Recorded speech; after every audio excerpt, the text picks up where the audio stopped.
सितंबर को भगवान विश्वकर्मा की जयंती मनाई जाती है।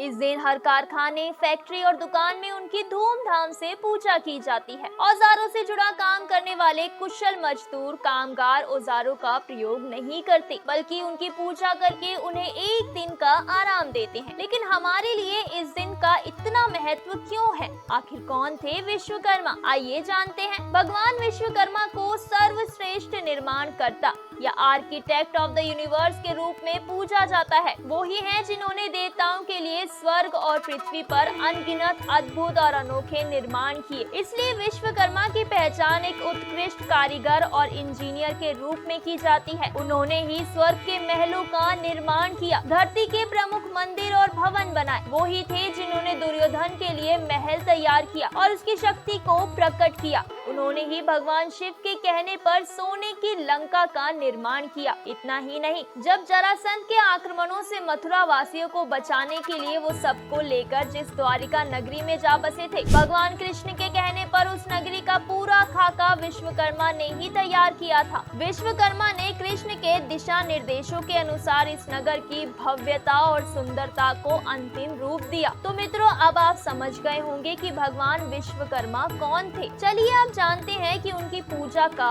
क्या महत्व है। भगवान विश्वकर्मा की पूजा विशेष रूप से उन लोगों द्वारा की जाती है जो निर्माण या तकनीक क्षेत्र से जुड़े हैं। हर साल सितंबर में विश्वकर्मा पूजा का आयोजन बड़े धूमधाम से किया जाता है। इस दिन लोग अपने औजारों, मशीनों, दुकानों और ऑफिस को सजाते हैं और भगवान विश्वकर्मा से उनके कार्य में सफलता की प्रार्थना करते हैं। भगवान विश्वकर्मा का महत्व सिर्फ धार्मिक दृष्टिकोण से नहीं, बल्कि व्यवसायिक और सामाजिक दृष्टि से भी अधिक है। उनकी पूजा और सम्मान हमें ये सिखाता है कि हर निर्माण और हर तकनीक में ईमानदारी, समर्पण और कड़ी मेहनत का महत्व है। दोस्तों, जैसा कि हम बात कर चुके हैं कि हर साल 17 सितंबर को ये पूजा की जाती है, लेकिन इस बार लोगों के मन में 16 सितंबर को लेकर कंफ्यूजन बना हुआ है। दरअसल इस बार सूर्य 16 सितंबर की शाम को 7:29 पर कन्या राशि में प्रवेश कर रहा है। इसलिए विश्वकर्मा जयंती अगले दिन यानी कि 17 सितंबर को मनाई जाएगी और विश्वकर्मा के साथ मशीनों का पूजन किया जाएगा। लेकिन यहाँ सबसे ज्यादा जरूरी बात ये है